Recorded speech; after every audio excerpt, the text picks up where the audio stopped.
मंडळी, हा व्हिडिओ पाहिल्यानंतर तुमच्याही काळजाचा ठोका चुकवल्याशिवाय राहणार नाही। मंडळी, ही घटना आपल्या सोलापूरमधली आहे। सोलापूर टेक्सटाईल मार्केट समोर हा भीषण अपघात झाला आणि हा अपघात इतका भीषण होता की अपघातानंतर गाडीमधील प्रवासी खिडकीमधून एखाद्या चेंडूसारखा बाहेर फेकला गेला। तर यावेळी अपघातावेळी रस्त्याच्या कडेला उभ्या असलेल्या 2 महिला थोडक्यात बचावलेल्या आहेत। त्यामुळे काळ आला होता पण वेळ आली नव्हती असंच म्हणावं लागेल।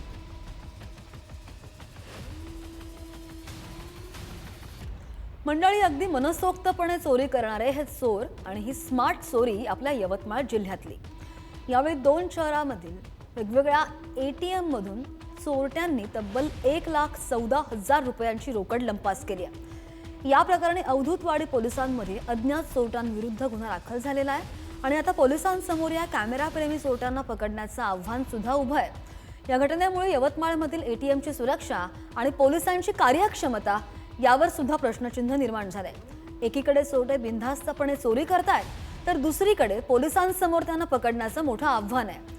आता यवतमाळ पोलीस या चोरट्यांना कधी आणि कशा प्रकारे पकडतात हे पाहणं सुद्धा महत्त्वाचं असेल। सार्वजनिक संपत्ती ही आपली संपत्ती आहे, तिचं नुकसान म्हणजे आपलं नुकसान। ही सरकारी सूचना काही जण इतक्या गांभीर्याने घेतात की विचारू नका। नागपूरमध्ये एका जोडप्यानं ही आपली संपत्ती चक्क उचलून घरीच नेली आहे। आता ती काळजीपोटी नेली की इतर कोणत्या उद्देशानं ते अजूनही कळलेलं नाहीये आणि त्यामध्ये विषय खुर्चीचा असेल तर विषय आणखीनच गंभीर असतो।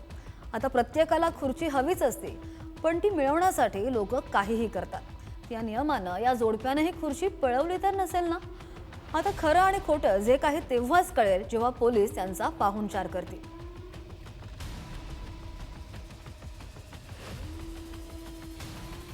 मंडळी, हा जाळपोळीचा व्हिडिओ पाहिल्यानंतर आपल्याला बिहारसारख्या राज्यातली कुठली तरी घटना असेल असं वाटत असेल, पण ही संताप आणणारी घटना नाशिक जिल्ह्यातील आहे। यावेळी अज्ञात टोळक्यांनी शहरामधील एका बारला आग लावली आणि आगीमध्ये बारमधील साहित्य जळाल्यामुळे बार मालकाचं मोठं नुकसान झालं।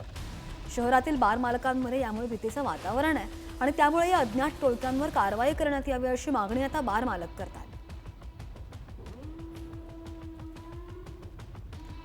राग अनावर झाला की माणूस काय करेल सांगता येत नाही आणि त्या भांडणामध्ये एखाद्यानं नाक तोडलं तर? हो, बरोबर ऐकलंय तुम्ही, कारण आजवर नाक कापलं असंच ऐकण्यात आलेलं होतं। उत्तर प्रदेशच्या कानपूरमध्ये अशीच एक घटना घडली। वाद अगदीच किरकोळ होता।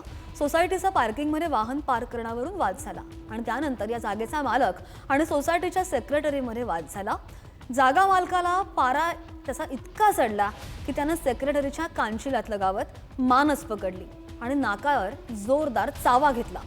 त्यानंतर रक्तबंबाळ झालेल्या सेक्रेटरींना रुग्णालयामध्ये दाखल करण्यात आलंय। आता जागा मालकानं सेक्रेटरीचं नाक तोडलं की स्वतःचं नाक कापून घेतलं याची चर्चा रंगतेय।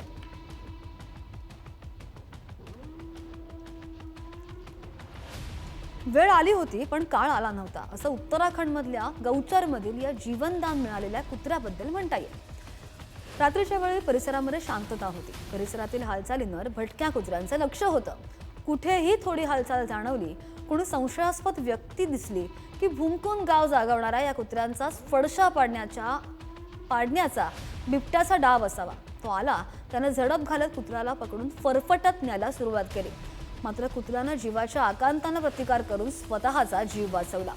मात्र या झटापटीमुळे त्या ठिकाणी बसलेली व्यक्ती सावध झाली आणि त्यानं सुद्धा त्या बिबट्याला हुसकावून लावलं।